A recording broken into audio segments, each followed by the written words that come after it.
నమస్కారం. ఈరోజు మనం భగవాన్ రమణ మహర్షి చెప్పిన ఓ అద్భుతమైన విషయాన్ని, చాలా లోతైన విషయాన్ని వీలైనంత సులభంగా తెలుసుకునే ప్రయత్నం చేద్దాం. ఆత్మ అంటే ఏంటి, దాని ప్రకాశం ఎలా ఉంటుందో అర్థం చేసుకునే ఈ ప్రయాణం ఒక చిన్న ప్రశ్నతో మొదలవుతుంది. ఈ కథ అంతా ఒక ప్రశ్నతో మొదలవుతుంది. చాలా సింపుల్ ప్రశ్న. సృష్టికర్త బ్రహ్మ, స్థితికారుడు విష్ణువు, వీళ్ళిద్దరి మధ్య ఓ చిన్న చర్చ, మనలో ఎవరు గొప్ప అని.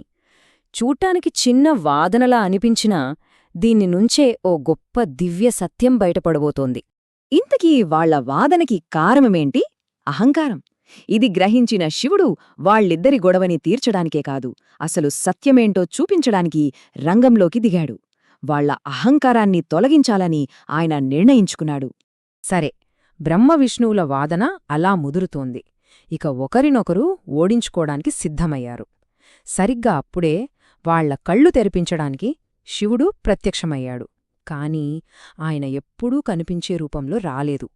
ఆయన ఎలా వచ్చాడంటే, ఆది అంతం లేని ఒక అంతులేని కాంతి స్తంభంలా, ఒక జ్యోతిర్లింగంలా. దాని వెలుగుతో మొత్తం విశ్వమే నిండిపోయింది. ఎక్కడ మొదలైందో ఎక్కడ ముగుస్తుందో ఎవ్వరికీ తెలీదు. ఆలోచించండి, సాక్షాత్తు సృష్టికర్త, స్థితికారుడు, బ్రహ్మ, విష్ణువు, అలాంటి వాళ్లకే ఆ కాంతి స్తంభం మొదలు ఎక్కడో చివర ఎక్కడో కనిపెట్టడం అసాధ్యమైపోయింది. వాళ్లు ఎంత ప్రయత్నించినా ఆ అనంతతత్వాన్ని అర్థం చేసుకోలేకపోయారు. సరే, ఈ దేవతల కథని ఒక్క క్షణం పక్కన పెడదాం. ఎందుకంటే వాళ్ల ప్రయాణానికి మనందరి ప్రయాణానికి ఓ దగ్గరి సంబంధం ఉంది. ఒక రకంగా వాళ్ల కథ మన కథే. చూడండి, దేవతలు ఆ మొత్తం కాంతి స్తంభాన్నే ఎలాగైతే చూడలేకపోయారో, సరిగ్గా అలాగే మనం కూడా మన చుట్టూ ఉన్న వాస్తవాన్ని, అసలైన నిజాన్ని, ఇంకా చెప్పాలంటే మన అసలు స్వరూపాన్ని చూడలేకపోతున్నాం. దీనికి అసలు కారణమేంటి? రమణ మహర్షి దీన్ని అజ్ఞానం అంటారు. అంటే ఇదొక తెరలాంటిదనమాట. ఈ అజ్ఞానం అనే తెర ఉండటం వల్లే మన నిజస్వరూపాన్ని మనం తెలుసుకోలేకపోతున్నాం.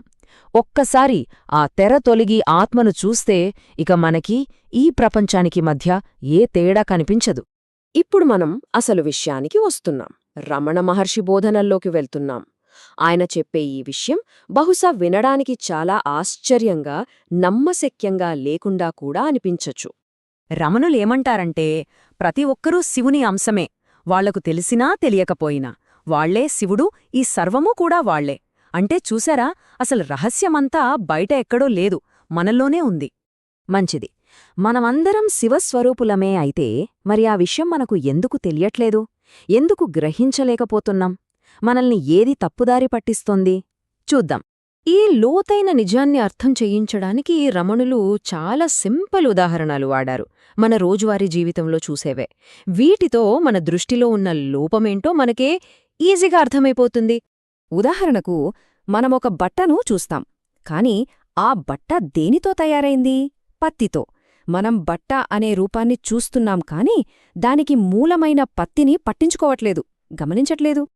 ఇంకో ఉదాహరణ, మనం థియేటర్లో సినిమా చూస్తాం.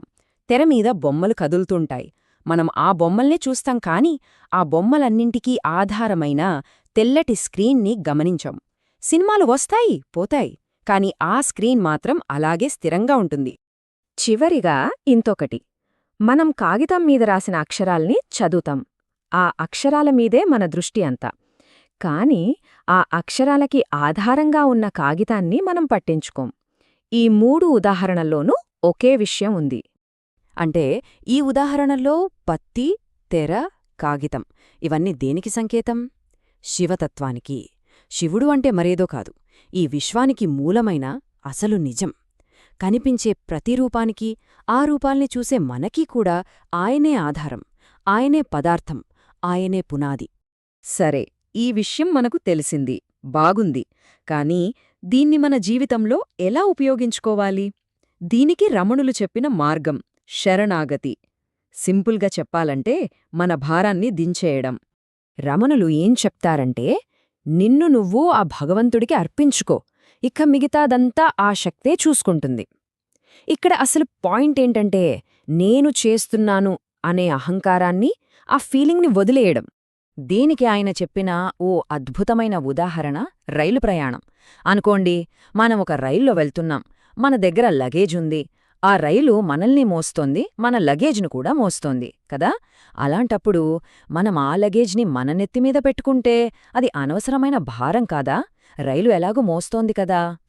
సరిగ్గా అలాగే మన జీవితంలో మనం మోస్తున్న ఆ అనవసరమైన భారమేంటంటే, నేనే చేస్తున్నాను, ఇదంతా నా వల్లే జరుగుతోంది అనే భావన. ఆ నేను కర్తను అని భావనను వదిలేస్తే చాలు, ఆ భగవత్శక్తే అంతా చూసుకుంటుంది. సరే, ఇప్పుడు మనం అన్నింటినీ కలిపి చివరి గ్రహింపు దగ్గరికొచ్చేశాం.